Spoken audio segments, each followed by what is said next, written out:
in your career ladder in the organization, go with DevOps, and then after DevOps, then understand how you can use DevSecOps to make your job much more easier out there. So that is the flow I would suggest. Check with DevOps first, that would set you up in a better way. If you have an option for that, if you not, then go with pen testing, then you can look about other things. Now, here one suggestion or advice you can consider: don't use the word for WordPress developer. Better you can use the web developer. Yes, that's true. Yeah, Vipin. Sorry Hello, for hi, cutting. it's okay. Hi, Karthik, and somebody else, I don't know his name. So, Menon. yeah, hi.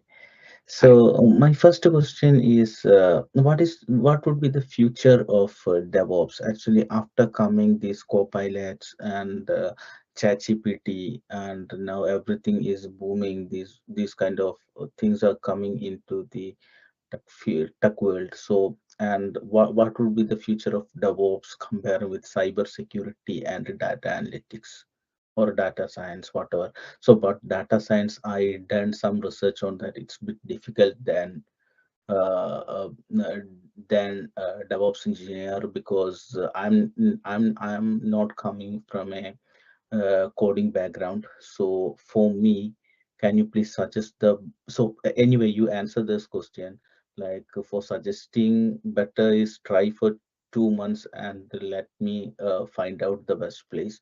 But it's okay. But can you please help me with the future of DevOps if I choose DevOps? Now, the first question you have asked, which is much more easier, like comparison between DevOps and data. So you are asking data science or data analytics? Uh, Data science actually. Data science is we do have 4 trainings, okay, Mhm, and we are targeting on 2 particular job role. One is mhm, DevSecOps, one is mhm, data science with AI. The mhm, reason, uh, there is a little bit anomalies between demand and supply.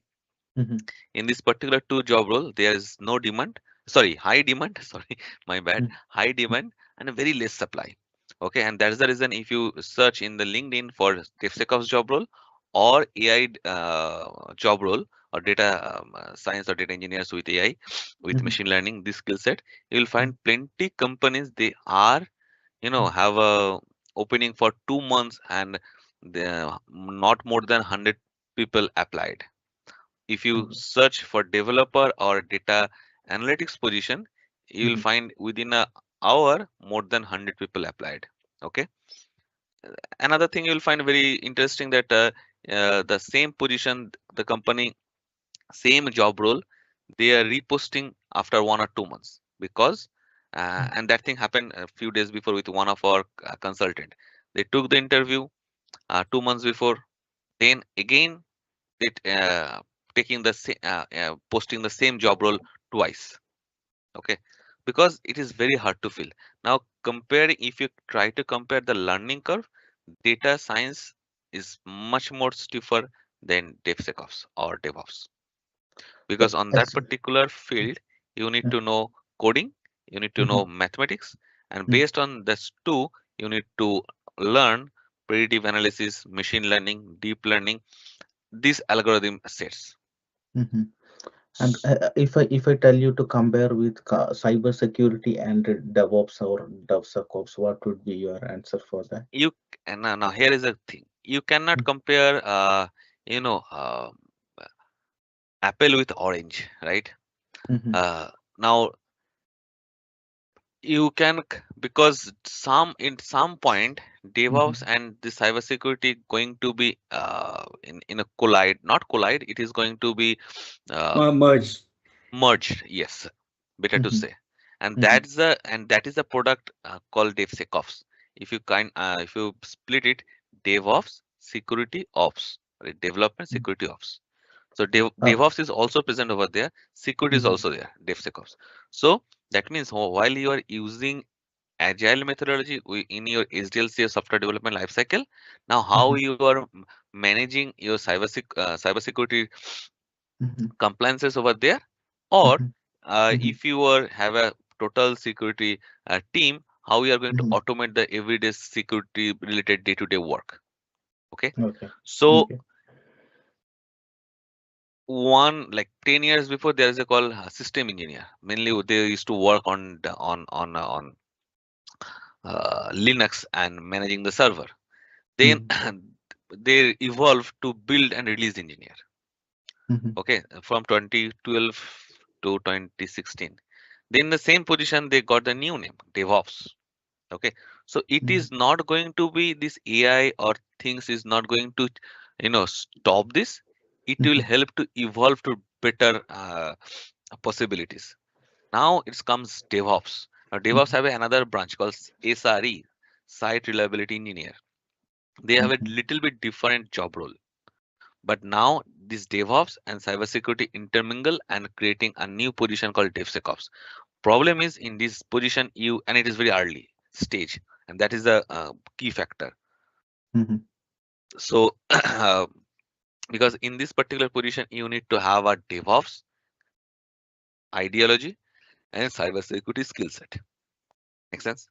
Mhm. So, what you suggest? I don't have any background in coding, and I don't have any engineering background. I am completely from another commerce background actually, but I have been working with IT industry, not industry, IT companies since 2012. So in different in designing and content development kind of stuff I was doing. So what do you think about if I try to this? What do you think about? Can I able to do that?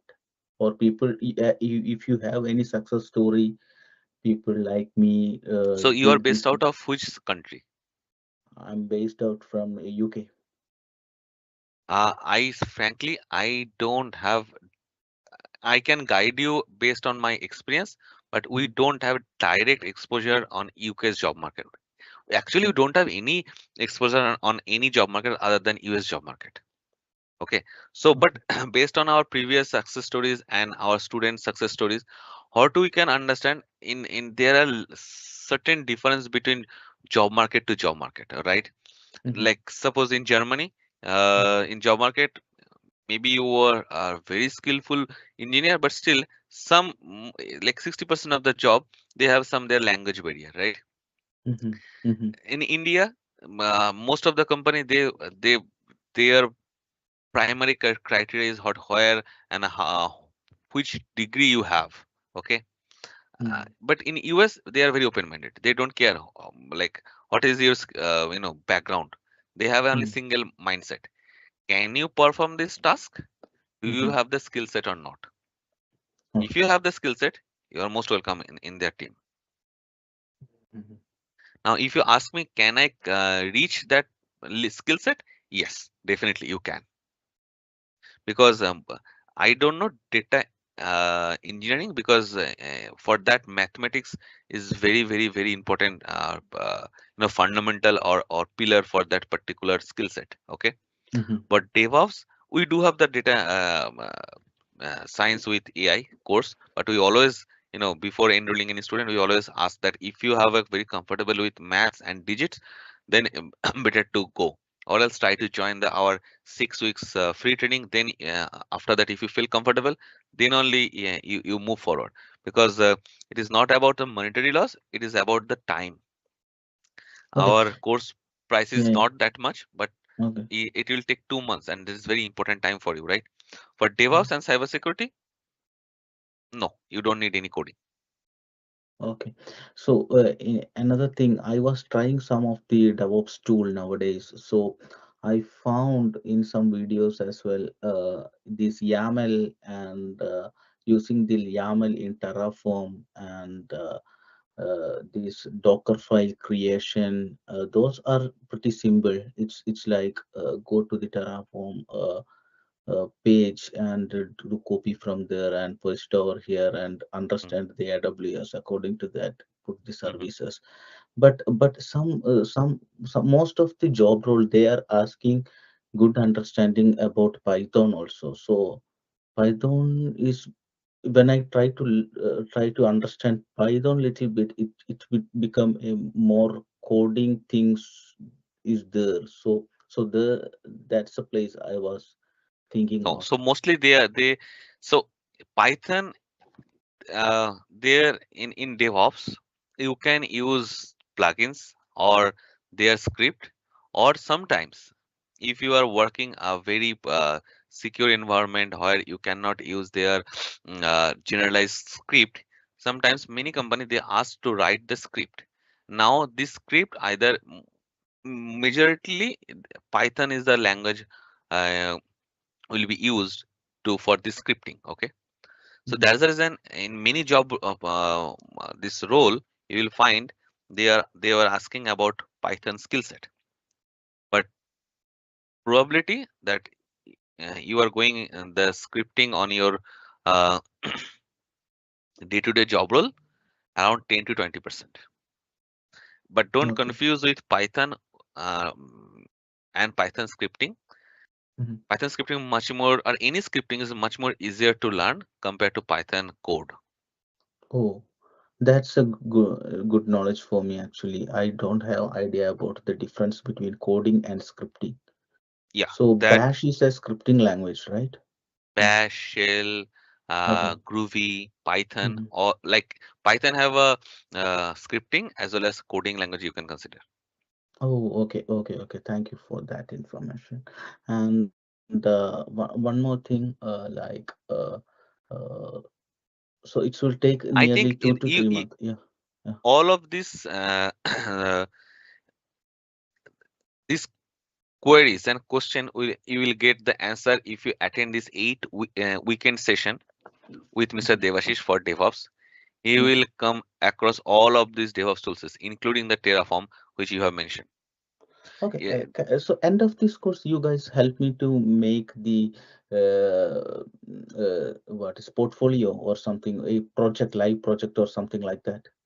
so see, are you talking about this free course or our Yes, main yes, course? yes. I'm So we talking do, about this. okay, we do have two courses for every subject. Okay, one is free in the weekends, we call it internship because it will give you a high level idea. And we do have a paid course. Now, paid course is like 8 weeks long, Monday to Friday, daily 2.5 hours. Okay.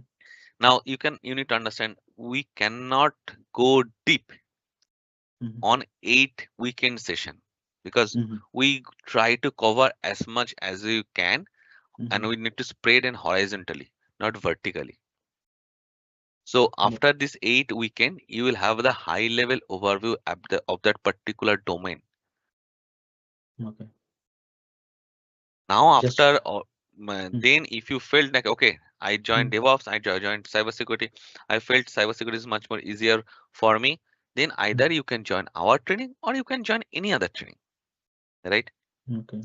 But you cannot have a like this kind of test bed nowhere else, or you can join and try to study without paying anything, but you will have a end goal will be you will have a more than uh, basic idea about that particular domain.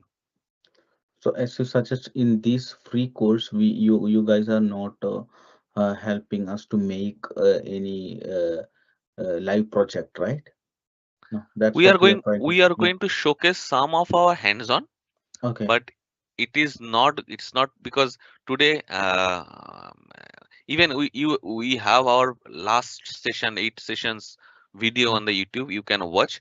Every Mhm. batches we change some tool set or some we introduce some new methodology to Mhm. make that things more interesting, Mhm. but uh, again it is beyond our capacity, right? Mhm. Yeah, yeah, right. I can understand. Yeah, yeah, yeah, it's okay. So just a query. That's all. Yeah, Uh, yeah, no, yeah, not an issue. yeah, yeah. That's all. Anyway.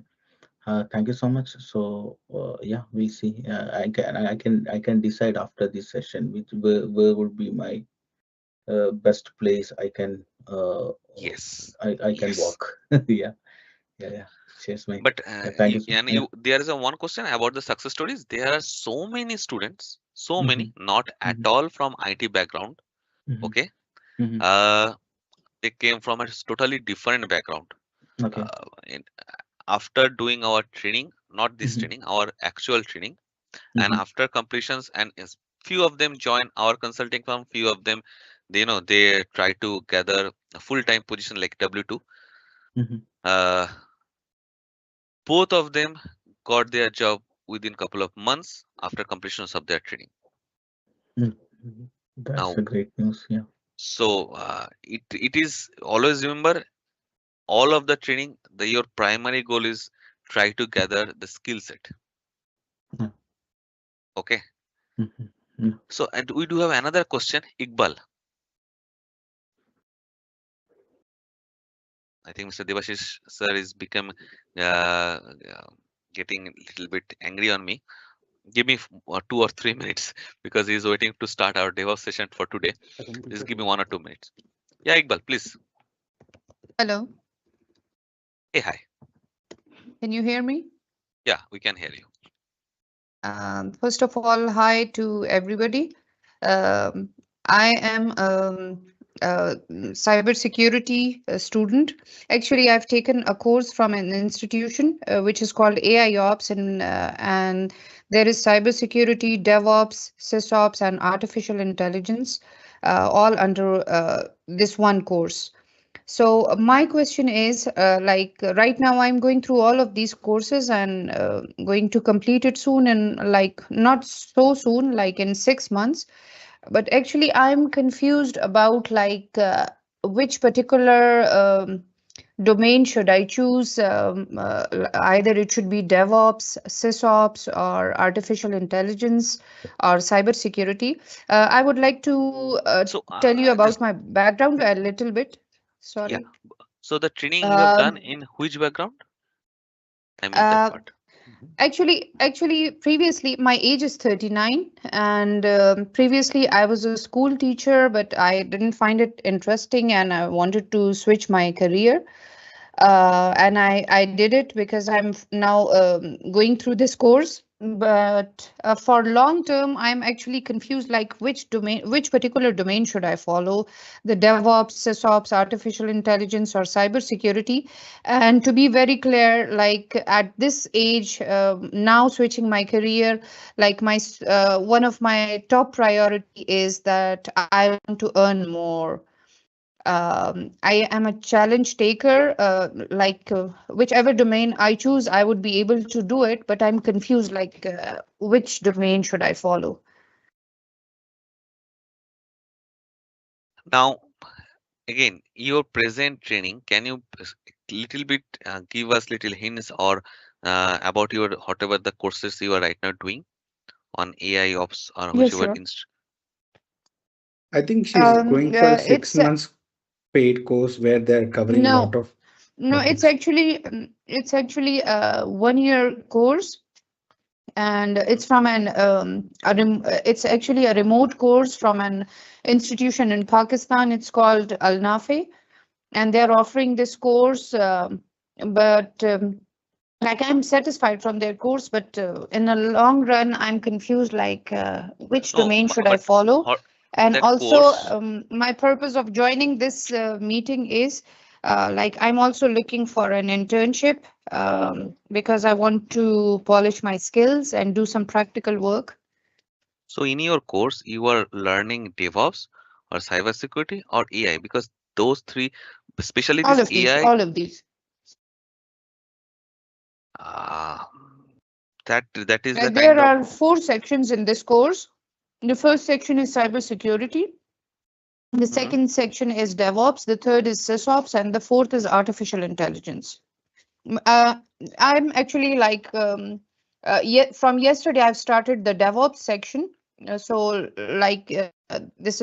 is a long journey of about maybe, I guess, 2 to 3 months at least to learn about so many things. But I'm also looking for the internship side by side. So that is the reason I joined this meeting when I saw the caption. First, I'm looking for internship, and second, I wanted to ask this question: which particular domain out of these four should I focus on for future? Now, all of this, your end goal is, as you mentioned earlier, that earn Yeah. little bit more, and if you are uh, comparing these two, especially this cybersecurity between these three, cybersecurity, DevOps, and AI. Cybersecurity and AI is Yeah. the most high-paying job right now in the market. Okay, but Okay. now you also need to think about the in the market demand and supply. AI Where are and you DevOps, Mm. located? I think which country? I think before going. Pakistan. Okay, and you you're are looking looking for the job job in in Pakistan. Pakistan. Actually, for the coming future, I'm aiming for two countries to move on with my husband. It might be Gulf countries like Saudi Arabia or UAE, or it might be USA because we have applied for the immigration as well. So keeping in mind that thing, I'm Okay, confused like which domain should I follow or which. I Ji. am giving you high level ideas about US job market.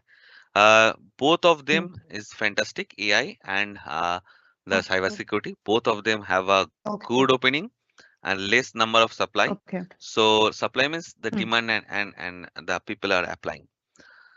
Uh, Okay. Only thing if you have the skill set on AI, including the like machine learning, predictive analysis, and all those other stuff, I think you should go with Hmm. that one because it is very new. Okay. Uh, Okay. but if you or and it, but the learning curve is AI is the most stiffer right now. Okay, and Okay. as it is a very early stage, so every day Hmm. some newer tools or algorithm will pop up and you need to cope up with that. I understand. For Okay. cybersecurity, I think after when the internet hit the market, cybersecurity was there and it will be there Hmm. Yeah. until the last day of reckoning, right? Till the end. Hmm. Yeah. So, but yeah, it is also evolving, but it's evolve. It is not that much fragile that every now and then it's changes. Not like that. They have certain Hmm. rule set, and these rules are managed and implemented by some Hmm. authority. So they are little bit slow, but yeah. Slow means they Hmm. have to make sure everything is in the right places.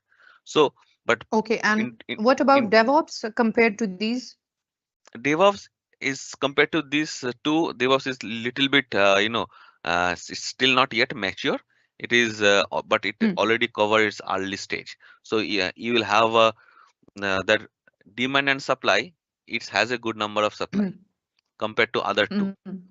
Okay, Okay. salary Okay. range is Thank you so same. much. It is also is Hmm. offering a very good lucrative salaries in US job market, but you will face a Okay. little bit tough competition on DevOps. But Hmm. in development, analytics, business analytics, you will face tremendous competition. Okay. Okay. Ok- Sir, what about this internship thing which you are offering? Actually, I've missed earlier. So if you can repeat it for me, like So what is it all about? this internship is all about like giving you a test bed where you are going to join with Hmm. us as a pro bono from Kalki. You can join, and Hmm. if you are very new in that particular field, you will get a high level or more than high level idea of that particular domain or tool set. Then Okay. after that, you can join multiple DevOps, cybersecurity, AI, whatever we are right now having.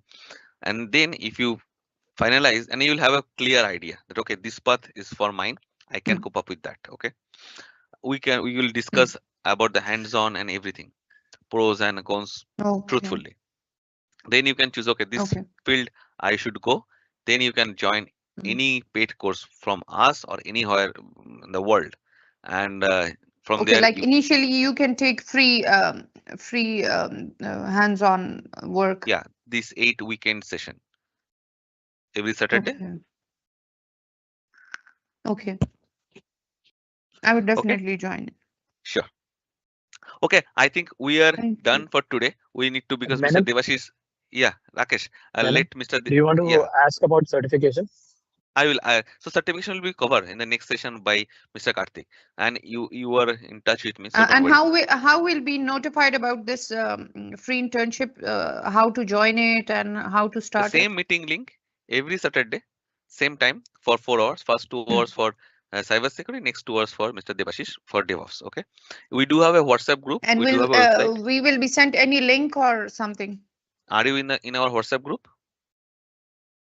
No, I'm If not. okay, then I am sending you the WhatsApp group in the this meeting chat, and after that, Okay. if possible, try to register on our website.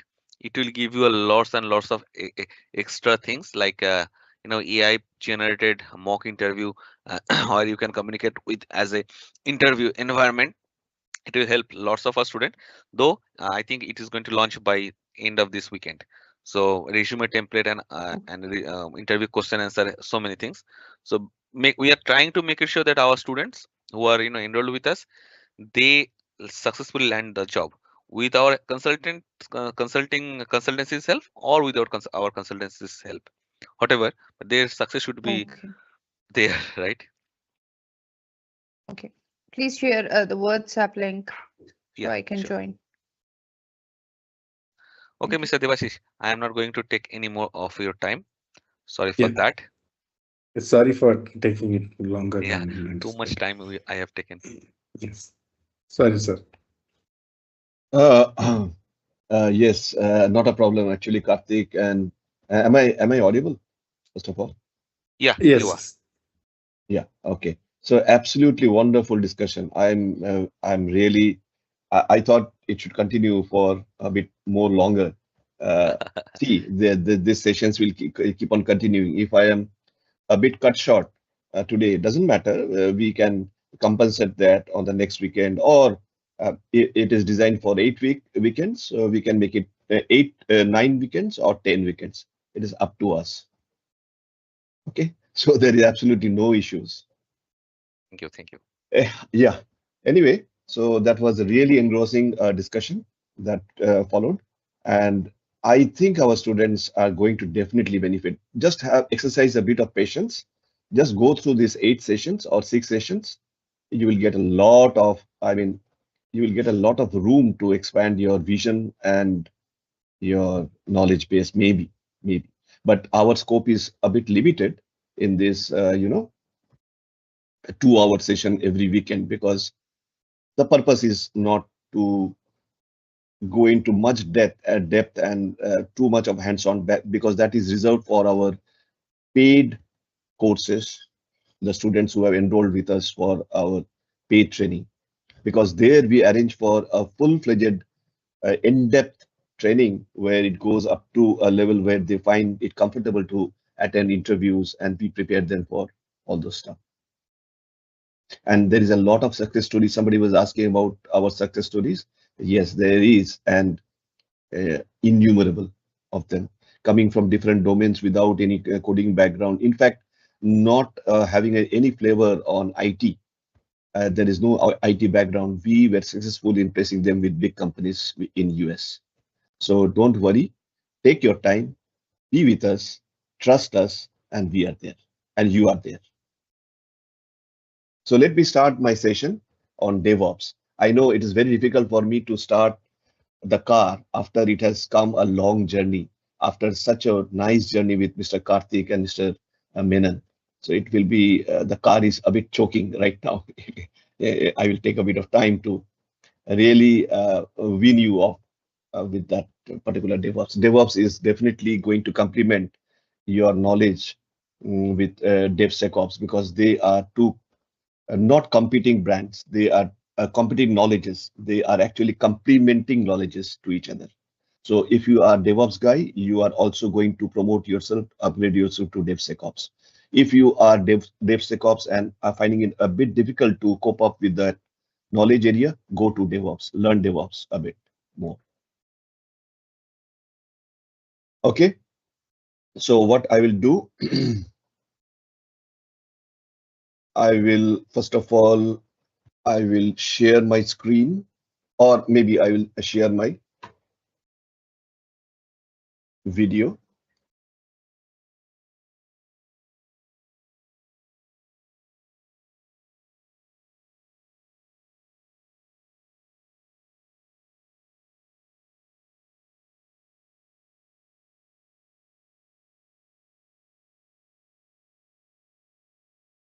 Just wait, just a minute.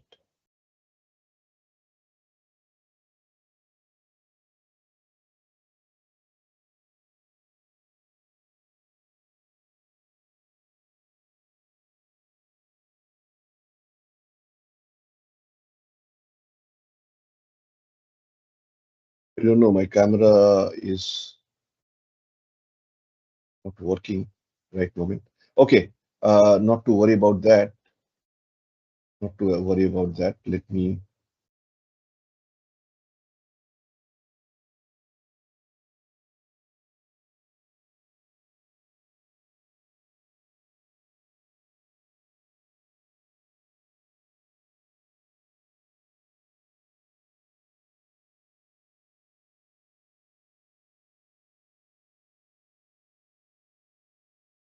Just give me 1 minute.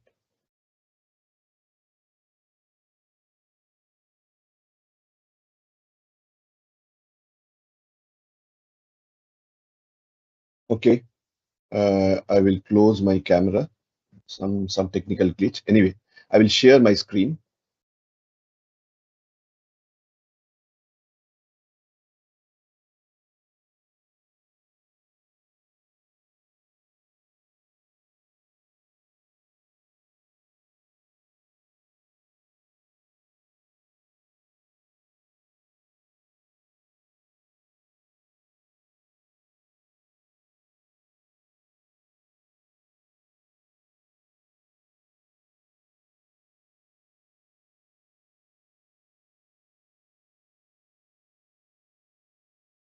I'm not being able to share my screen as well.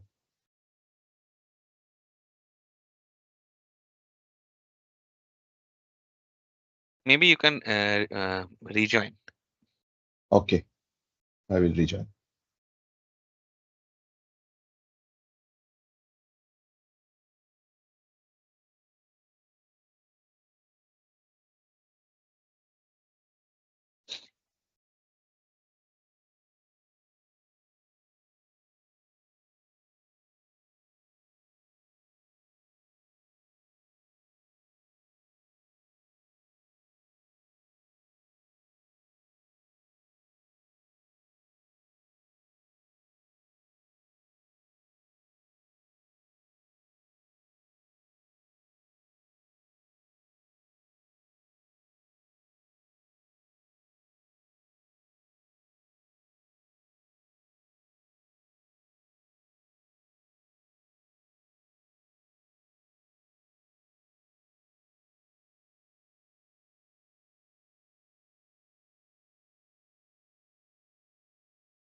I think there is some technical issues Mr. Debashi is right now facing.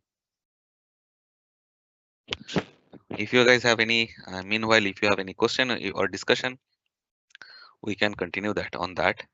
Yes, I have a question. Can you Yeah. please compare with cybersecurity and DevOps, please, little bit?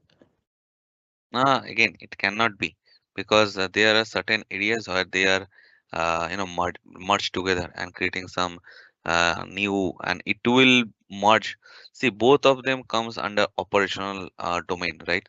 Okay. And now, as the things is going advance, more or more domains are intermingled and Mhm. merging together create something new. Okay. So this cybersecurity, and that's the reason you are right. Nowadays, you are going to heard various kind of names, Mhm. SecOps, Mhm. AI Ops. Ops Mhm. means is part of DevOps. So if you are mixing AI with DevOps, it has become AI Ops. If you are mixing with cybersecurity with DevOps, it's becoming security ops or SecOps. So if you're intermingling development, security, and DevOps together, it's creating DevSecOps. So it is very hard to compare these two things. But both of them comes under operation, where you don't need to work on, better to say, not in keyboard, mostly on a mouse, because it's not too much code related. Object oriented code is not going to involve. Mostly you Mhm. need to work on commands, and Mhm. in the terms of payment or salary, both are very high paying job roles. What about the demand and supply of Now cybersecurity and DevOps? Yeah. cybersecurity is always in the top choices, okay? Mhm. Because the reason cybersecurity, you not only have the skill set, you also should showcase some of the certifications, uh, and those certifications is not very easy to gain or get. uh, that's the reason, if you have a DevSecOps, where certificate is not that much important, because you are compensating with certificate with your DevOps skill set.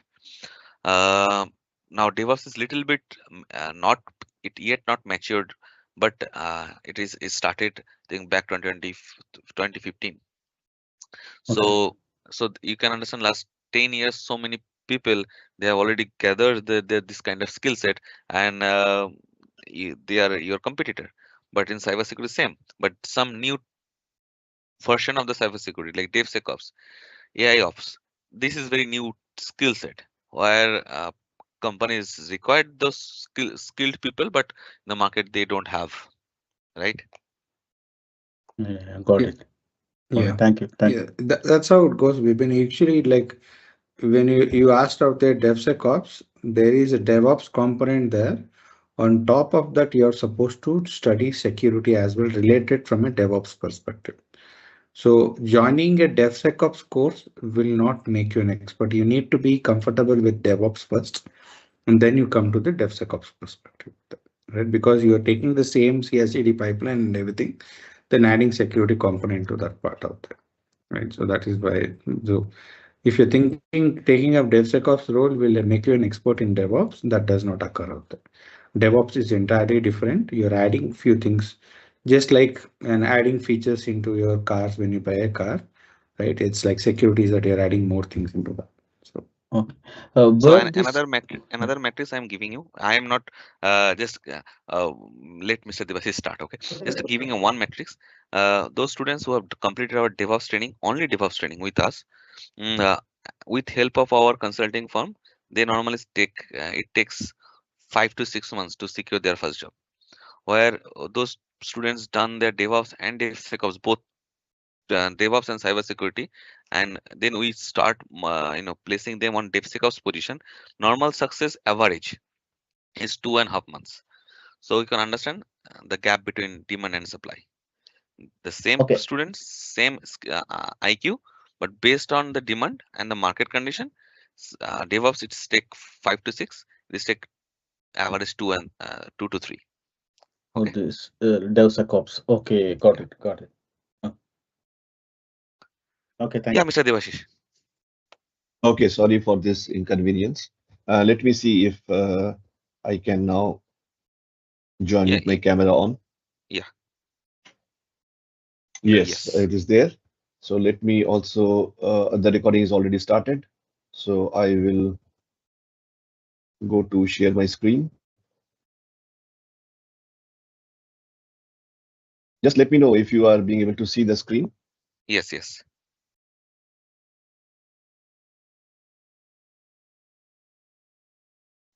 Okay. So before I take up this 8 weekends, this is the first weekend, and it's also cut short by 1 hour almost, like it. So what I will do, I will just give you an overview of the roadmap of what we are going to have. So today we will have a bit of short introduction to DevOps because we are almost 1 hour less. The next week we are going to it will be the cloud computing on AWS. So the third week will be on Terraform. Fourth week will be on, just 1 minute. Fourth week will be on Ansible. And the program will continue the next week. I mean, the program 2. It will be the fifth week with Docker containerization. And then on the sixth week, we will have 2 weeks of Kubernetes because Kubernetes cannot be covered over just 2 hours. Okay, so it will be covered over 2 weeks, sixth week and the seventh week. And on the very last week, we will have Azure DevOps, which is a CI/CD pipeline, and we will try to cover it in 1 week. But if not, then we will extend it for another week. Is that fine? So it may be for 9 weeks. This thing maybe 9 weeks or 10 weeks. It depends on how we cover. Any questions? Please let me know. It should be very interactive. If not, then we will switch over to our introduction to DevOps and this thing. So this is a very famous picture. I will rush through my slides. Just let me know if you are fine with this. Everyone is able to hear me and the screen is visible. Yes. Good day. Can I speak, please? Yes, yes, yes. Please, is it possible for us to have this schedule in our, maybe on WhatsApp or on our email addresses? I wouldn't mind having this. It will help, it will guide me. So for that, you need to register on our website. Everything is in I'm on that. the WhatsApp group. I'm on the WhatsApp group. Yeah, so in the WhatsApp group, you will find this particular course registration link. It is free. I Again, mean, you this just need to, PowerPoint, I appreciate it there. Thank you. yeah, for this Yeah. PowerPoint. In fact, yes, what Mr. Menon is trying to say is that if you are a registered user, if you have registered with our Kalkey site, okay, you are going to open up a plethora of all these information. So all these things, what we are displaying it over the screen now as a PPT, all the contents will be there in our site. Okay, please register with us. Because to make it sure that to stop the plagiarism, we cannot share this thing on individual people's email ID.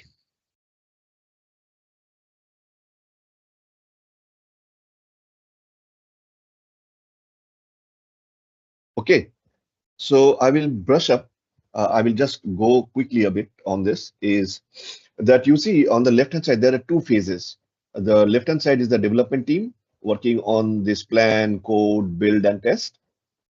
Okay, and on the right hand side, this is a common area where there will be a release phase, but the deploy, operate, monitor, this is the part mainly focused with operations team. So with this background, let me do it in a bigger screen. Okay, so having said that, we will now move on to there is the SDLC, the software development lifecycle. These are very uh, overused topics, so everyone might be knowing about it. So software development lifecycle is the acronym for the software development lifecycle, SDLC. So in this you have the 5 stages, 1, 2, 3, 4, 5, 6 stages. So planning, where you start the planning for developing your product. You define the product because planning is not sufficient. You have to, planning is where you gather the requirements, analyze the requirements,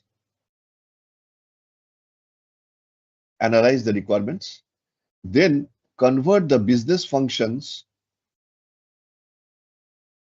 convert the requirement into business functions. And then after you have converted to the business functions, you define those business function into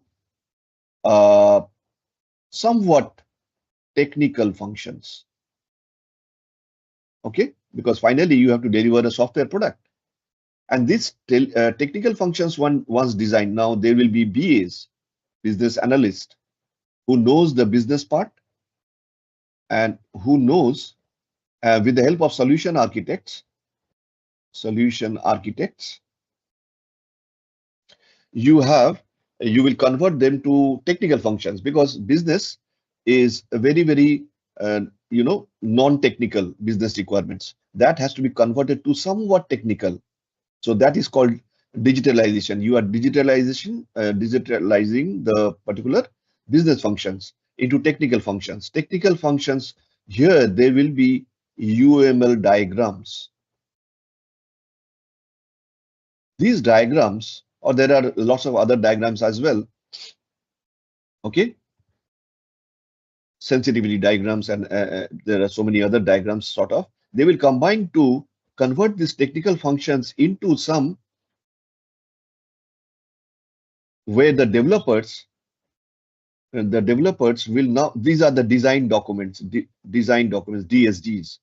Okay, and these DSDs will flow down to the development team. They will convert these DSDs into functional endpoints, functional points. There will be estimations and lots of other things will come into this phase. And this will be modularized. That is, the UML diagrams will give you the basic architecture, and this will be converted into code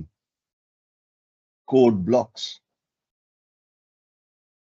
Maybe the features. You are building up the entire story into small features. Okay, chapters. All these various chapters will constitute one big story. Now, this is not enough. You have to go for a testing. The testing can be unit testing as well as followed by system integration testing. We have the testing team, and the testing team is under the operations team.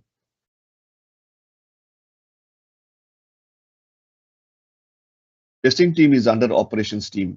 Operations team will be, actually there are two parts. The QA. Under the QA, quality assurance, you will have the testing team.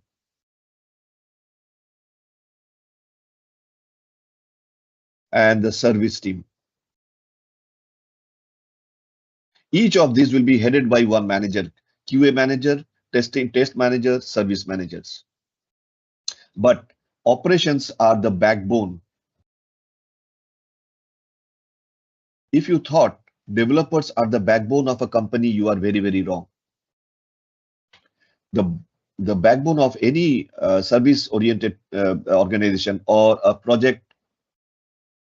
project-based companies.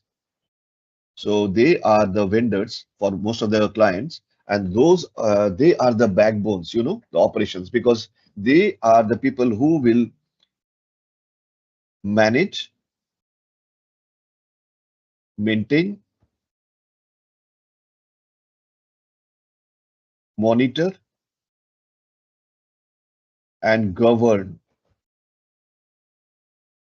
the entire infrastructure. Infrastructure can be what? What are the infrastructures? It can be servers. It can be servers. It can be security devices or whatever, network. So storage, whatever the infrastructure demands. Okay, everything will be maintained by the production boxes. Servers will consist of development boxes. your test boxes, pre-production boxes. Boxes means the servers and the production server. Everything will be managed and maintained by operations team. So they are the backbone, as we can say. So after there is an approval process,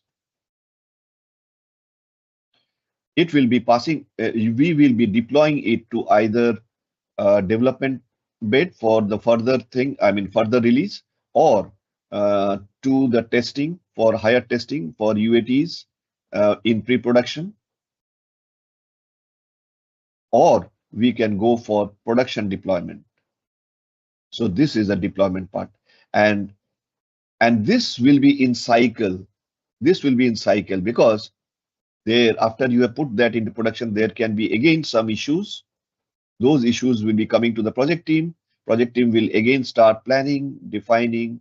Entire cycle will continue again until and unless you find that your product is almost 99.99% foolproof. I'm taking out that 0.1% because nothing, no system can be perfect. No system can be 100% perfect. Any questions? So we move on to the SDLC model, which have two parts, the waterfall model and the SDLC, I mean the agile model. So I will not go into too much details of this, but this is one of the blue-eyed boy used to be boy for project management. So if you are a project manager, you will always go for a something like a waterfall model, because project managers do not dislike, because the project managers are non-existent. They are not required. So for their survival, PMs will always go for something. They will try to motivate the management to go for a waterfall model of delivering the delivering the software, but they are not required in agile model. Okay, because this is what the customers want. 70% of the projects will fail if you are following the waterfall model. So let us. It is a very cliche type of a discussion because it is discussed over and over again. I will not go into too much of details. So this is the waterfall model. You can see staircases coming down, with the assumption that everything will be fine. Everything will be falling into that happy path, happy planning. But it is not so. Waterfall models fail. Waterfall models are good, but they fail because of assumption that each exit gate will move forward to the next gate, with 100% conviction. This assumption is the culprit, because you cannot assume that when you move from requirements to the design, you have frozen the requirements. There will be, for 1 year project, let's say this is a 1 year project, there won't be any changes in the requirement. Can you think of it? For a 1 year project, the customer's test gets changed every now and then. It is unlike earlier days, 20 years back, when the customers were happy and continue with the single product. Okay, now every day they want something else. They want something which is, having some novelties, some new things into it. So it is very difficult and it is unjustified to freeze the requirement. But that is the the tragedy, the irony, that you cannot proceed to the design gate without freezing the requirements. And you can see that these requirements will not change for coming 1 year. That is one drawback. one drawback, that this is the frozen one. Now you come to the design. So design, that means you are involving the BAs and the solution architect and everyone. So this is also coming to the development after the UMLs and whatever the sensitivity diagrams are done. You will come to the development. For each stage, you will have approvals. Who is approving this? Anybody? Who is approving that it can go forward to the next phase in a stepwise? Who is approving this? Any idea? PMO. PMO is one of the good answers, but PMO belongs to the vendor. Project Management Office belongs to the vendor. Here, the vendor is who is delivering the product. The client. Client has to approve the movement. So the client involvement is into the entire cycle is only at the gates. At the gates. When there is a requirement to move from one gate to the other gate.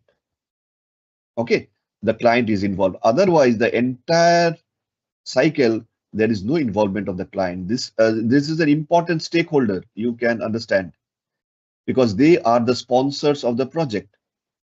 And you are designing a project, you are delivering a project without the client involvement and each and every step, but only during the milestones. That is not good. But that is how waterfall model is designed.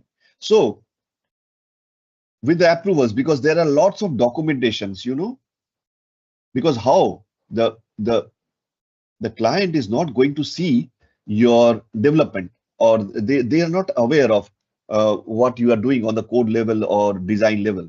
They are only concerned with the documentation. They will go through the documentation and they will approve or reject. Generally, they will approve because they are not technical. They will approve, and they has a good faith that okay, the project has been given to them, like a project has been given to IBM. IBM is the vendor, and they are a very trustworthy. But IBM fails 70% of the projects in Waterfall. That is a statistics. That is a fact which cannot be denied. 70% failure. Can you believe? They pay a huge amount of money to the PMs, to the team delivering the product, but the failure is 70%. It is not because it is a failure from their side. It is because how it is structured. It is like this is a bureaucratic process. And can you believe that the testing team is starting a work only after the development has done the entire development, not only one or two features. They have developed hundreds, I mean, all the features. When the development is 100% complete, this will come to the testing. And by that time, almost 9 months have passed out of 1 year. So can I say that we are achieving late failures? This design or this structure is encouraging late failures. If you fail late, suppose you have failed at this stage, almost out of the 100 features, almost your 30 features failed. 30 features failed. So these 30 features are very important. 30% of your the delivery has failed. It will again go back to the design because you cannot change the requirement at this stage. Design, and again it will be coming to the development. Again it will be testing. So the 9 months the valuable 9 months have already passed. So that way, even after you have done this, so there will be another 1 month. Maybe the testing completes. Everything is fine. Testing team thinks so. And it will now come to the deployment. So it is deployed to the pre-production. Pre-production, it is a simulated production environment. And there will be who is sitting on this. So SIT has been done. System integration testing has been done. This is a very important stage, UAT. Who is going to do the UAT, user acceptance testing? Client. Sorry? The Who is users, going the to? client. The client. Very good. Now, clients are a different ball game, They do not know what you have done, how many nights you have spent, overnights you have done, over hours you have worked. Doesn't matter. They just can pick up the things that are not visible to the testing team or to the development team or to the design team. They are champions of getting something wrong from anywhere. You cannot believe how good they are in picking up the defects. So it is generally accepted fact that if you have done 100% testing, your at least 3 or 4 defects will be raised at this level. And these defects are, it is very, very difficult to handle these defects because they are coming from the client. You have to do it. Again, you are going back to the design level. Some misunderstanding, some understanding, there was some gap in the understanding. So anyway, what I'm trying to say is you have almost consumed the entire 1 year and still you have not yet made the client happy with all the corrections and everything. So they consider that this project is a failure because you see, this is a golden triangle of project management: the cost, the time, and the quality. Any of these 3 parameters going wrong, the project is a failure. So if it is not within the budget, it's a failure. If it is not within the time schedule, it is a failure. If the quality is not up to the expectation, it is a failure. If your C and T is fine, but your Q is not up to the expected level, it is a failure. You will be charged huge penalty. So there is a lot of story behind. There are SLAs and everything. So what we do is we understood this. We have to just cut it short. We will go to this. So therefore, there was a need for breaking down the entire development or the entire product into small features.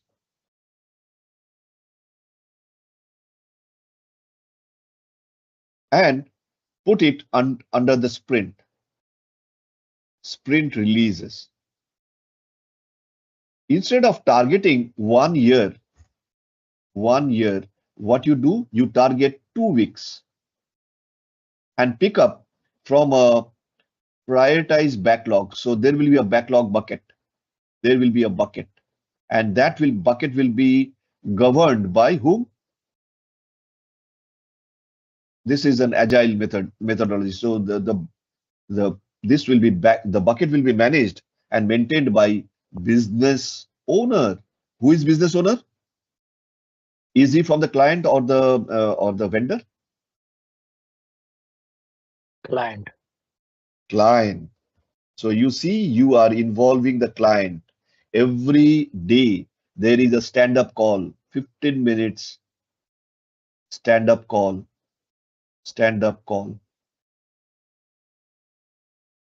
Every day. And they won't waste too much of time on meetings. Whereas in the waterfall model, there used to be 2 hours meeting every day, which is a waste, No purpose. Everybody is shouting at each other. There is no purpose. Here, nobody is pointing fingers to the other guy. Everyone is only because they are a small team, small agile team. They will consist of between 7 to 9. That is the ideal team composition members. So if your team is small, it is very, very, and everyone is the owner. Everyone is the owner of the project.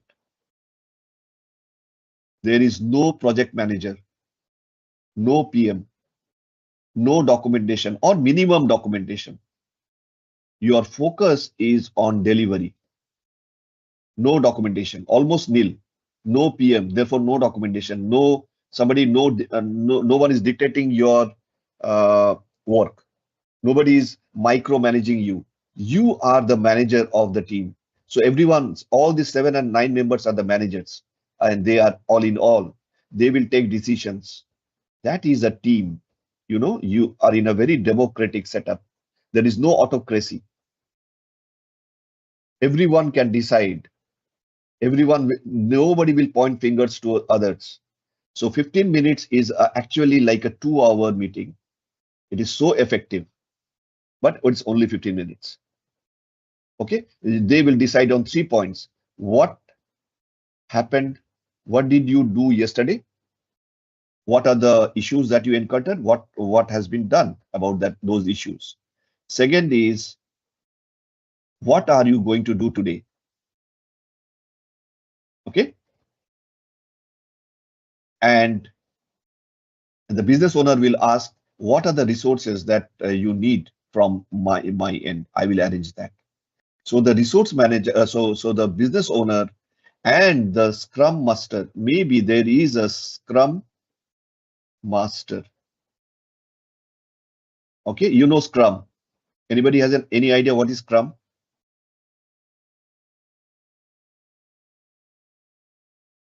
It's a type of sprint, agile methodology. Yeah, that is fine. But what is Scrum in the actual term? What do you mean by Scrum? Have you ever followed rugby? Yeah. In the rugby, when in the center of the field, when all the players they are in a scrum. Everybody is holding each other's shoulders, and they are looking at one goal, one rugby ball. Sorry, rugby ball is not oval. It is oval, sort of. This is a rugby ball. Okay. So their objective is to this is the goal. So that is a scrum. Scrum means a team. Everybody, that 7 to 9 members are the scrum team, and there is a scrum master. You do not say he is a PM. He is basically a servant leader. These are the terms of Agile, Servant leader, why? Servant leader, because you are not going to dictate anything. You are not going to manage anything. You are just a bridge between the business owner and the team. You will just bridge between this and this. Got it? So Scrum Master should be a guy who is just a coordinator or a facilitator. Okay? He does not do anything. He does not try to understand what you are doing and what you are not doing, what you are not going to do or what you are going to do. Nothing, do's and don'ts, nothing will come from him. It is the team who will take a decision, because the team is responsible to the business owner, and the business owner is responsible to the maybe the client project manager. Okay, so every day the business owner is a stakeholder who is taking a keen interest into the project. So you can say the success of this is almost 95%. And yes, it is true. When IBM graduated from waterfall model to agile model of delivering the products, software product, the success rate, the failure rate reduced, okay, to 5% from 70%. Can you see the difference? Yes, agile is not good for a very, very complex project. So in that case, what you do for a complex project, you will do a hybrid model. Hybrid model is a model which some part you will do with the agile model and some part you will do with the waterfall model. Okay.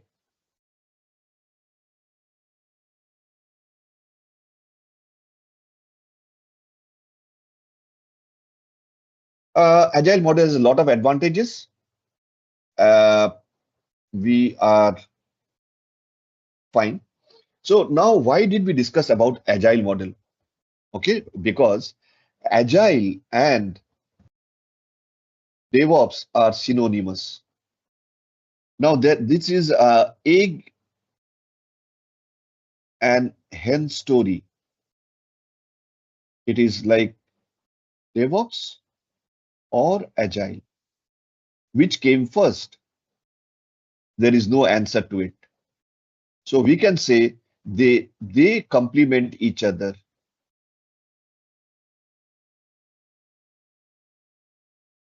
They complement each other. Without agile, there is no DevOps. Without DevOps, there is no agile. So agile methodology is only possible with the DevOps tools. DevOps is not a tool. DevOps is a methodology. And DevOps tools, implementing DevOps within an organization, is going to be implemented through or delivered through agile project. So any project in a organization who is a projecticized organization will go for agile methodology, which therefore to implement agile methodology, you cannot follow a waterfall model with the DevOps tools. You have to follow agile methodology with the DevOps tools. And DevOps tools will you adopt this because you want automation. Okay? You want automation. And automation cannot be achieved just simply by doing some hard scripting or coding. You say, I will write Python script instead of Python code, and my objective is resolved. I can do automation. No. Python script, yes, you will do, but you will do within a tool, maybe a CI/CD pipeline tool, where you can go for Python scripting to design or to develop the pipeline, the automation pipeline. Once you have done the pipeline, you have automated many a process in the SDLC, software development lifecycle. Many processes you have automated. But I do not know, I have no knowledge of Python, so I will use shell or bash scripting, which is easier to learn and easier to implement. Okay, so there are many stories about it. If you want to do something programmatically, you can go for Groovy. But most of the DevOps tools can generate that Groovy code for you or the Python script for you. So you have to have plugins, and which is very, very implemented in Jenkins. Jenkins is a thing. But in Azure DevOps and in GitLab, which are far, far, I mean, advanced in comparison to Jenkins, you will just make your life simple. You will be using shell most of the time. If anything programmatically is needed, there are enough services within Azure DevOps or GitLab which will help you to generate those code snippets. So what I mean to say is, automation being the buzzword, we come to use DevOps tool.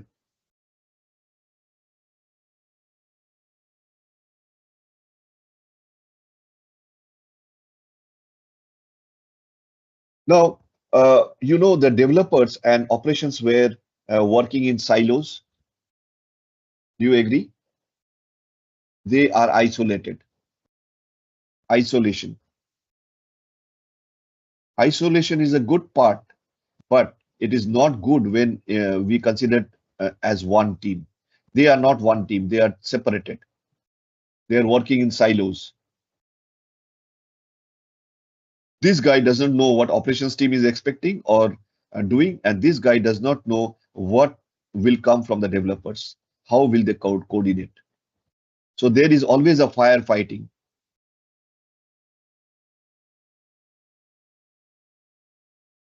Okay.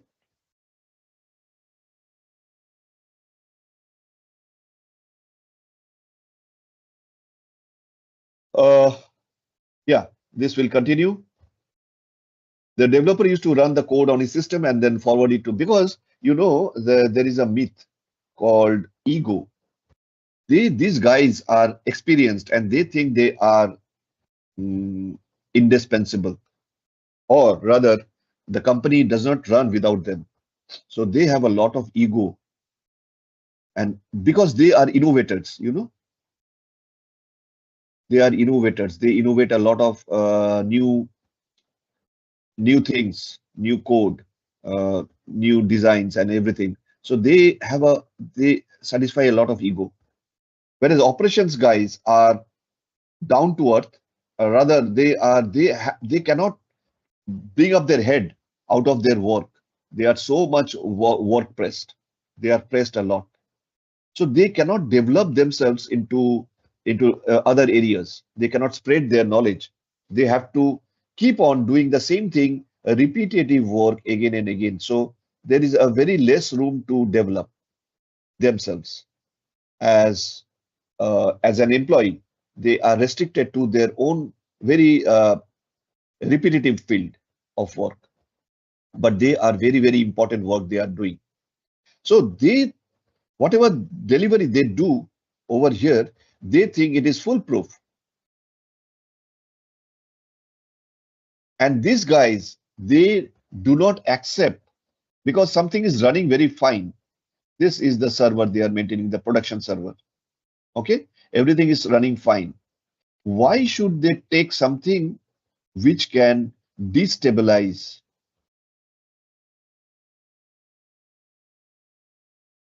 which can damage their running system? So they grow a resistance to any change. It is very, very natural resistance to change, because if something happens on the production box or pre-production box, or basically the production box, who is responsible? The client, the client, the danger man is only interacting with the operations guy. They are far away from the developers. So why should they face the music? They think I should not accept anything if it is going to, even if there is a small turbulence on this. This is because of them putting something in. So they will not allow any garbage. To disallow any garbage coming in, they have to employ or deploy some systems which can make them understand that there is no defects. Absolutely fine. So they will have a very strong testing team, testing tools, and they will try to discard even if the slightest of percentage of errors. There is no room for any error. But when they send it back to the developers, they don't accept. These guys don't accept. They say that it is not my mistake. It must be an environment mistake from your end. You please check your environment, because everything is running very fine at my end. Okay. So there is always a lot of contention. Bone of contention is the ego. And they say it's not my fault. So this will lead to a lot of back and forth between the developer and the operations team. So it will impact a lot the efficiency, the project timelines, the project cost.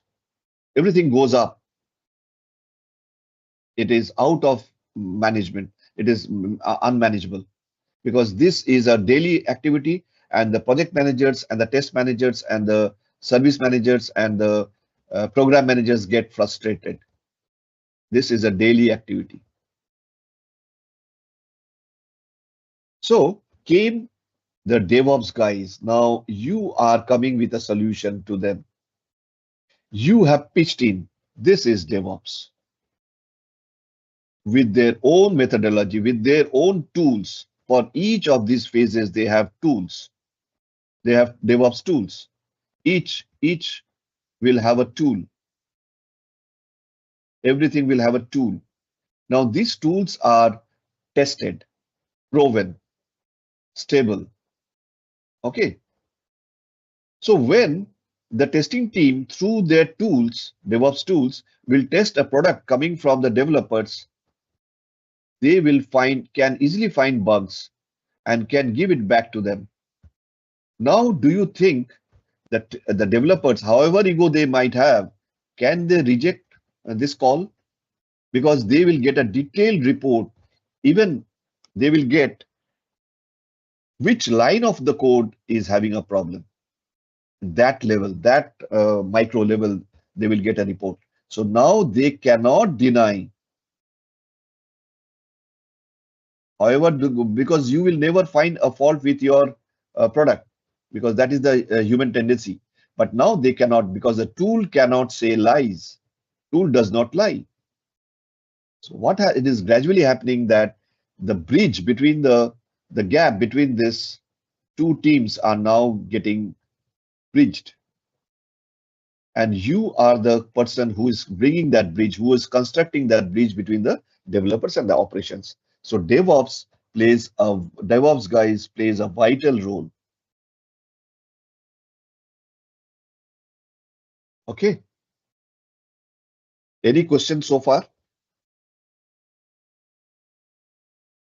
So definitely you will understand that the word DevOps is a combination of two words, development and operations, and they are very, very important to organizations spinning up the delivery of the applications and services to the client.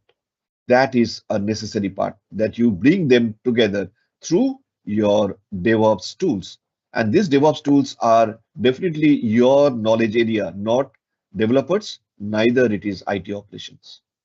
So you are very much in demand. So this is a definition from Amazon. I'm not saying that is a combination of cultural philosophy, practices, and tools. It has actually there was an upheaval of the culture of the teams working together or not working together. This culture was entirely changed when Amazon is saying it is a combination of cultural philosophies, practices, and tools that increase an organization's stability, ability to deliver applications and service at a high velocity, evolving and improving products at a faster pace than organizations using traditional software development and infrastructure management processes. This speed enables organizations to better serve their customers and compete more effectively in the market. So this is from Amazon, you see. And according to Microsoft, DevOps combines development and operations to unite people. See, they are not talking about software, anything. This is to unite the culture of two different people. Okay, unite people, processes, and technology in applications. So it is actually a cultural revolution that was brought about with DevOps. So you have development, testing, integration, deployment, monitoring. Each of these phases will have the DevOps tools to speed it up, to, the main objective is to fail early. What was the main problem with the waterfall model? It was failing late. I need to fail early to correct myself very early stage, correct early, make it defect free from the beginning, and deploy a quality product. Okay, because you have to think of the future. It is not that today you delivered a product which is not having any problems, but in future there can be problems creeping up, and there are tools which can predict whether you're within a year or within 6 months or within 3 months, whether this is some issues that are going to come. And those tools are called, you can say, Sonar Cube, one of the very important tools, Sonar Cube, which will have the code quality and validation of the code will be done through the Sonar Cube. So Basically, you will do the correct testing, the development, integration, deployment, and monitoring all through the tools. So it is a fantastic way to make the DevOps principles are very, very customer-centric actions, end-to-end responsibility, continuous improvement, automate everything if possible. See, automation is nice to hear and nice to do, but sometimes something must be left manual. Do not try to make 100% automation. And it is not me, I am saying, it is the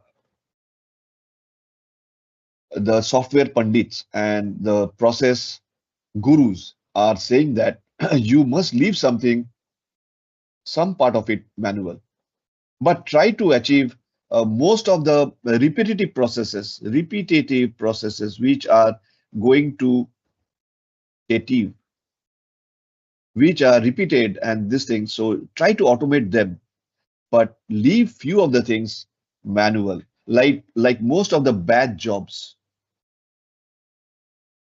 You do not include them in your automation pipelines. That is the principle. You must run them in a cron job or a manual scheduler. You will run them manually, but don't include the bad jobs within the automation pipeline. Work as one team. This is very, very important. Monitor and test everything. Do not leave anything for any chances. No scope of leaving anything to chance. That do not assume that it will run fine, anything to chance. You test it properly. Do not, even if it is, and monitor it. Monitoring is very, very important. Now I will come back. I will come to the tools because I do not have much time left. So what I will do, if possible, if it is not completed today, don't worry. We will continue the next day, the next weekend. So, so why do we need DevOps? Because we can predict. It can lower the failure rate with very new releases. Product reproducibility for the version control. We can version it from the very early stage. Maintainability, time to the market. It can be reduced time to the market by 50%. So you have quantified your delivery. You can be faster by 50% more than earlier. Cost efficiency, because you are using a tested, proven tool. So your manual effort, the number of hours, you are reducing the time to deliver, time to work. So what happens is, time is money, you know. So you are reducing the time of effort. And once you are reducing this, you are cutting on the cost. You are cutting, so minus, you are cutting on the cost. That is effective cost efficiency.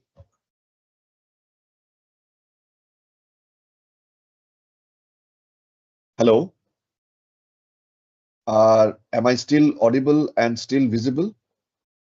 Yes. Great, great. Thank you.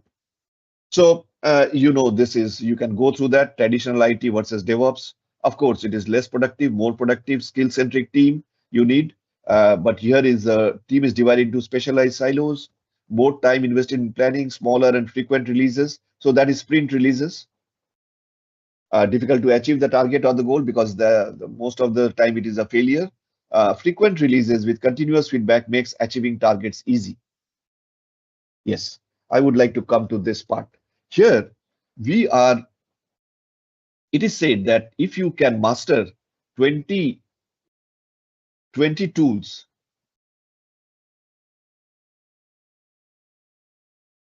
more or less 20 DevOps tools, you are a master, you are a champion of DevOps. There will be a lot of companies looking for you. But we found from our market research and study with our marketing team that the industry requires at least a knowledge on these few tools to start with. Like this is Terraform, is a DevOps tool. Okay, Terraform. This is a build tool, Maven. There is Gradle, but Maven is much more popular. Okay, this is Git.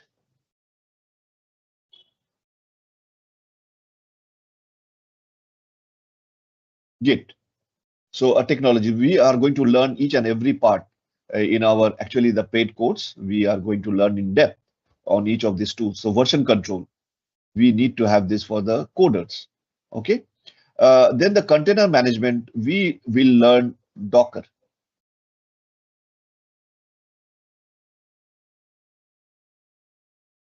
We will also learn container orchestration tool called Kubernetes.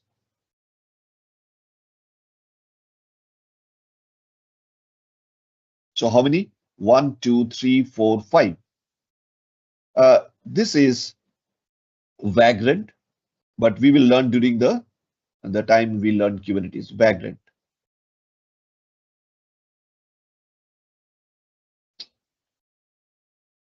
Performance monitoring, application monitoring, and all those stuff. This is mostly for operations team. These poor guys need to use tools because they are they day in and day out. They are doing some manual operations and this and thing every time. But so if you have a very good tool on monitoring, your work is cut down. So basically, these tools are performance monitoring and all those things. They will be done by like the Prometheus.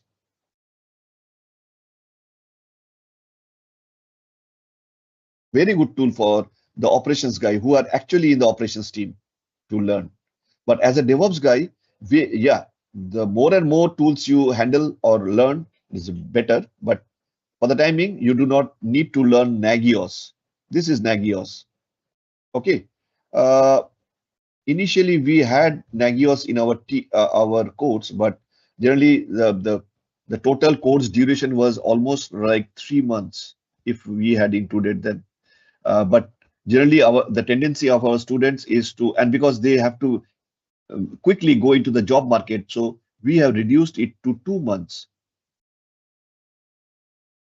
So we have to take out all this learning from the course, because these monitoring tools are very important for operations guys, as I told you, not for a general DevOps guy at the very beginning. In the very beginning, here we are, as a configuration management tool, we are going to learn Ansible. Very important.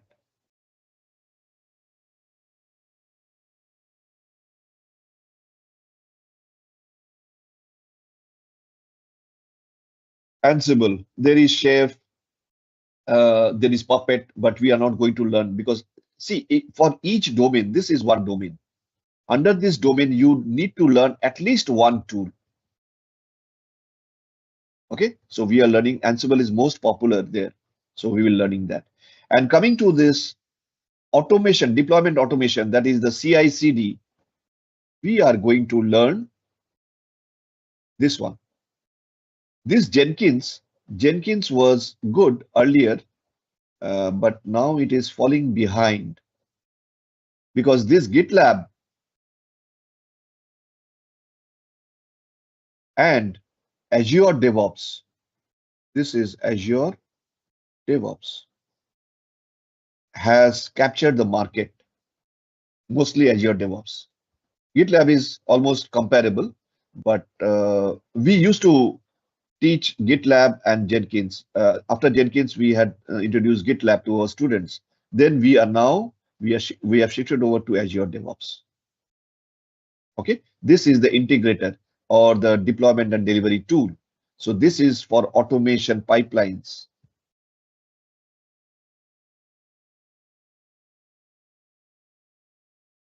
automation pipelines, and we are learning this. So how many tools did we do? Testing is mostly for the testing. This is a Selenium and the J unit. Okay, Mockito, X unit, J unit. There are lots of tools, lots of this is Selenium. But we are not going to learn this testing tools because this is one domain which has been vastly impacted by, negatively impacted by whom? You know, these poor guys are out of the market because of whom?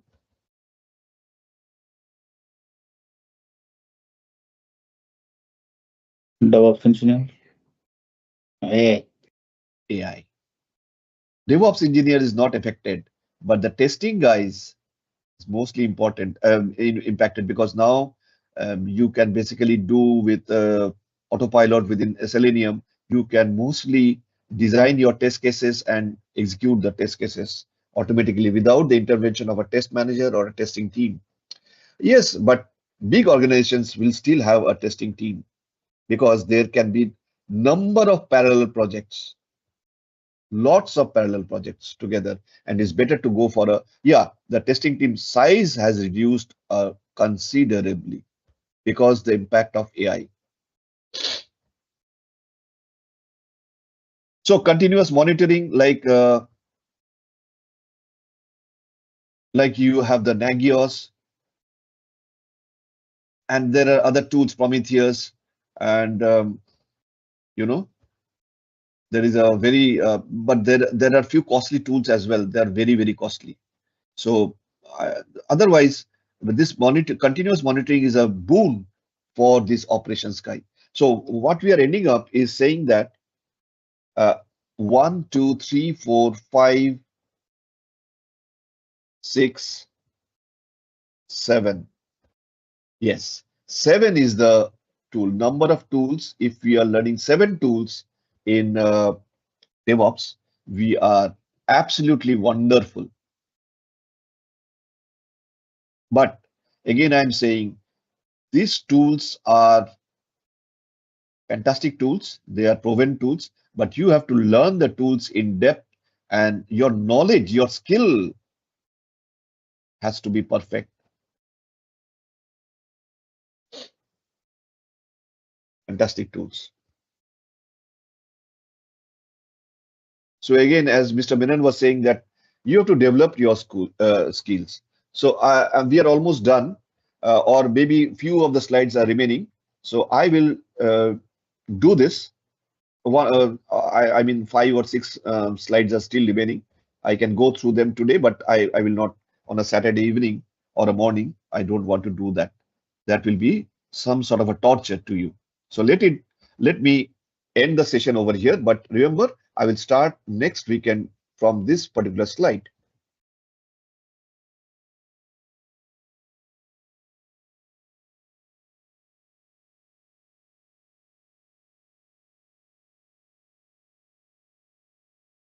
I will stop sharing. First of all, let me close my face. Vibin, you were asking something.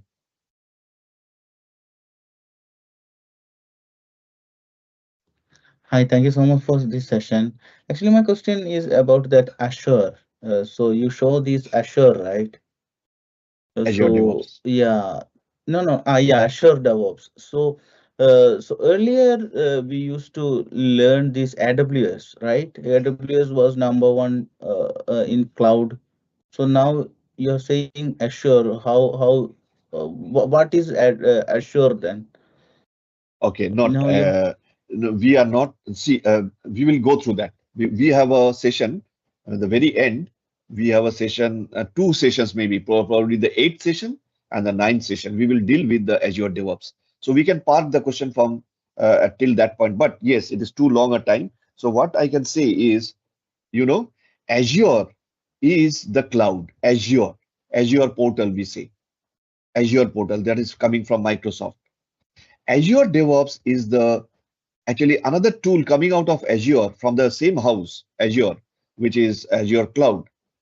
Uh, that is a CI/CD pipeline tool. Azure DevOps, many people have this confusion. Azure and Azure DevOps are two different things. Azure is the cloud, which you can compare with AWS. In our course, generally we go with AWS. But you get a bit of flair of Azure when you learn about Azure DevOps. But actually, we are going to learn, instead of GitLab or Jenkins, we are going to learn Azure DevOps, which is a CI/CD pipeline tool, automation tool, which is not actually a cloud. Yes, we will go through the resource groups of Azure, which is just, we will touch upon those facts. But actually, see, as I told you, in a domain like cloud is one domain, you will learn Azure, as you will learn AWS. So learning one technology is more than enough.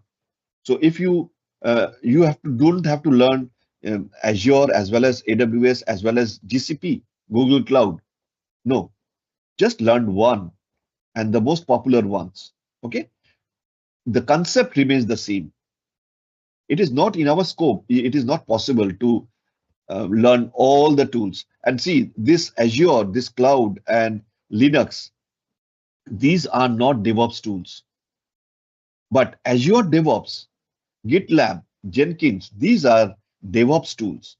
Azure, AWS, these are GCP, they are cloud tools. Cloud tool is not a part of DevOps tools. Many people have a concept think that they are also a tool. No, cloud is a technology. Okay, and cloud, without learning cloud and Linux, the operating system, you cannot step into DevOps. So many things. Like for learning DevSecOps, you must be very good in your DevOps.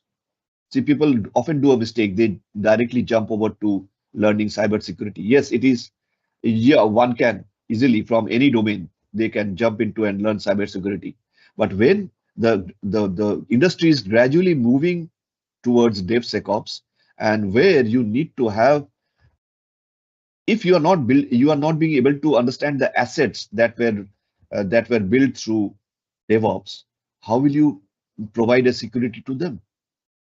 So better, so the company will always prefer a guy who knows DevOps tools or DevOps assets or resources quite well, and also know DevSecOps and cybersecurity, will get a higher preference than a person who knows cybersecurity but not very confident on the DevOps tools.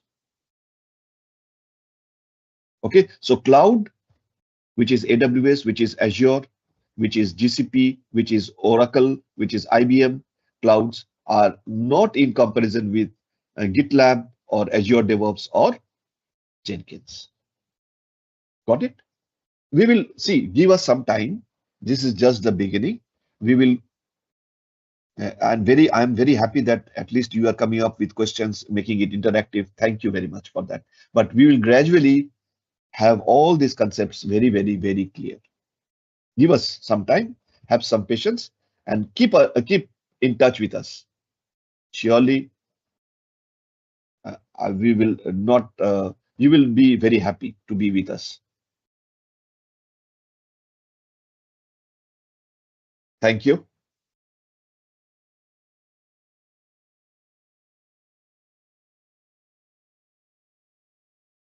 I have stopped the recording. I one question. Thank you, Mr. Devashish. So Yeah. I got some few questions. Like I have a cybersecurity experience, but no DevOps knowledge. Will it help if I learn this? Yes, it will help you a lot. Because in cybersecurity, you are going to work in near future, or maybe in probably you're right now working in API security, container security, cloud security. This all of this API, container, cloud, Kubernetes security, all are this. If you are trying to secure something, but you need to understand what you are securing. So Exactly. so you learn all of those things or tools or uh, during your DevOps training or DevOps while you are working as a DevOps engineer. So in a cybersecurity expert or as DevSecOps experts, you even if maybe you don't need the hands-on skills or expertise on DevOps, but you should have an idea or high-level overview of this particular tool sets. Because as a cybersecurity expert, you need to work closely with this operation team and development team. Maybe you don't know the, suppose some developer written some code in Python, and you need to do the code analysis and code check during scanners. For that, you need to understand why they have written the code or what was the objective, and then only you will do the scanning. But for that, you don't need to have a skill set to write the code, right? So, Narshal, you should need a high level overview and idea about the total DevOps environment and the pipeline scenarios. Did I answer your question, RT? Bluetooth mode. Yes, it helps. Thank you so much. Yeah. Any question, guys? Or we should close today's this weekend session, and we can see you next weekend at the same time. First 2 hours for cybersecurity, next 2 hours for DevOps. We'll we'll ask a feedback form in the group in our WhatsApp group. Just feel free to answer, and we are trying our best by which to reach a certain limit where we can bring maximum help to the fellow tech people or tech enthusiasts, so by which they can get the the greatest benefit from here. Most welcome. Yeah, I think someone have some question. Yes, Henry? thank you so much. It was an awesome session, very insightful. My question is, how do we get to access the recordings for review for both programs? So are you in our WhatsApp group? Yes, yes. So I think I just joined. Yeah, in the WhatsApp group, if you go to the group description, you will find all this free course, paid course registration link.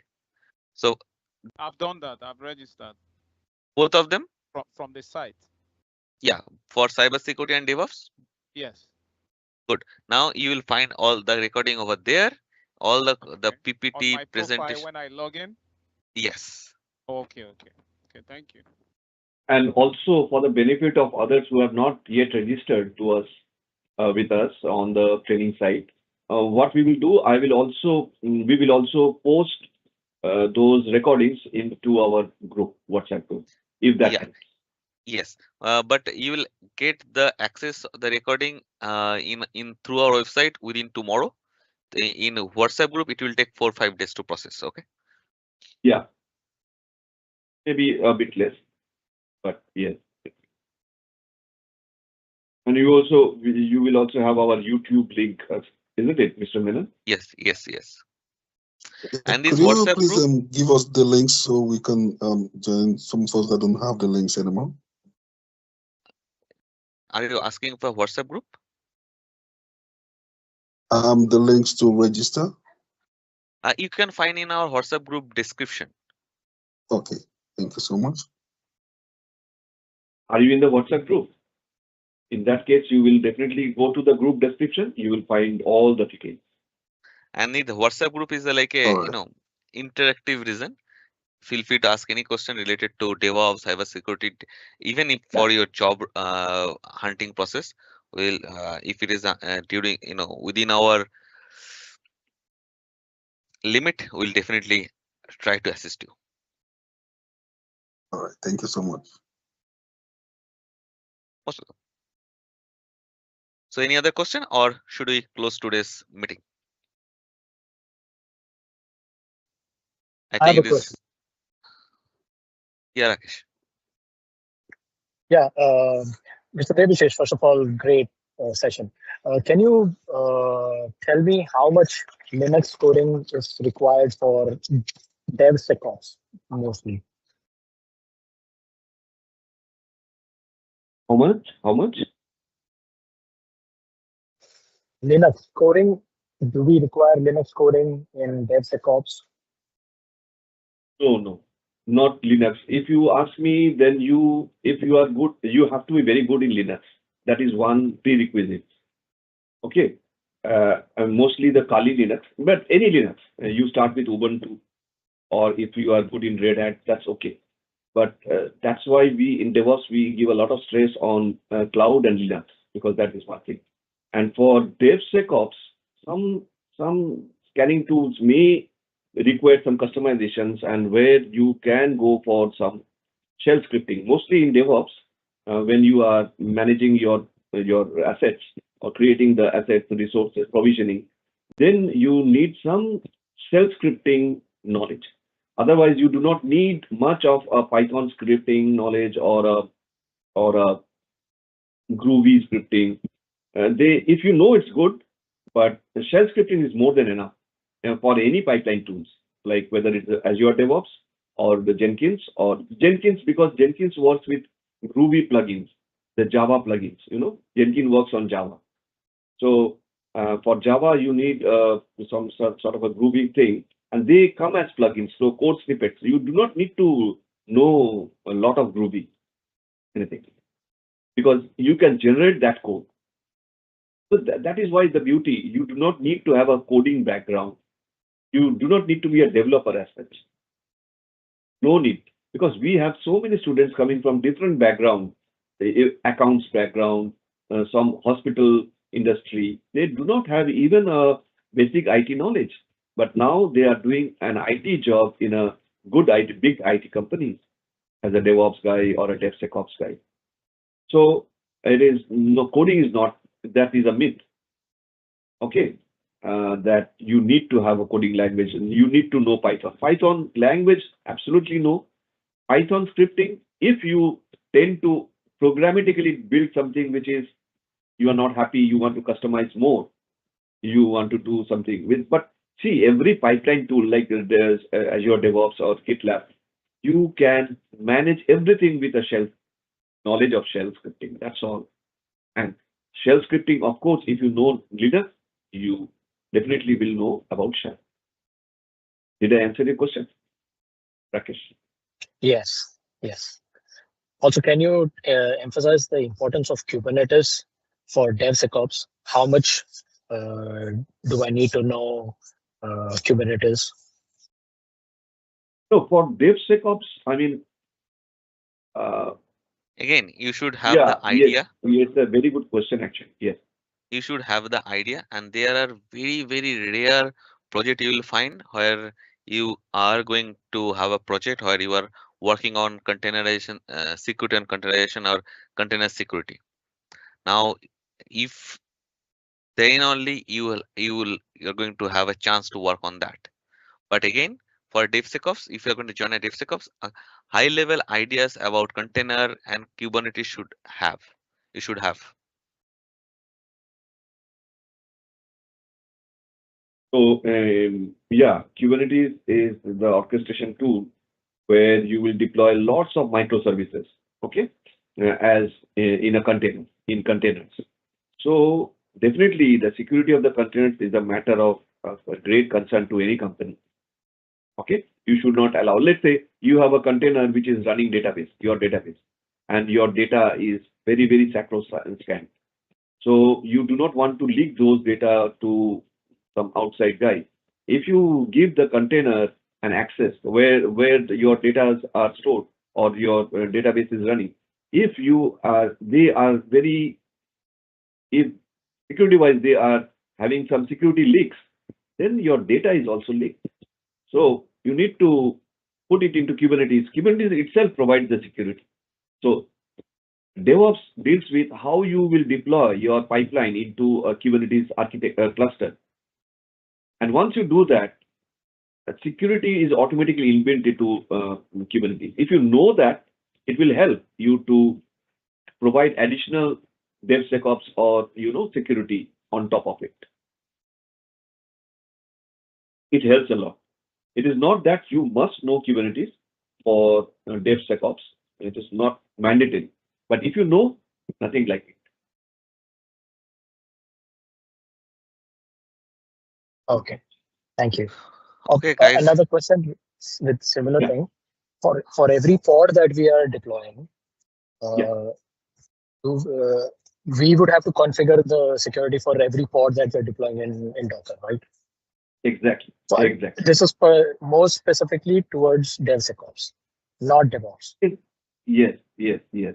That is what we are going to discuss in detail in our security, in Kubernetes session. 2 sessions of Kubernetes.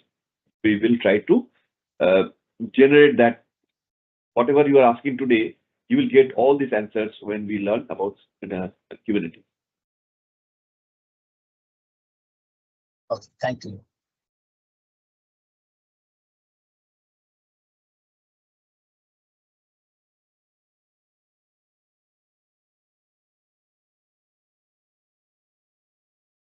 Okay then, thank you everyone.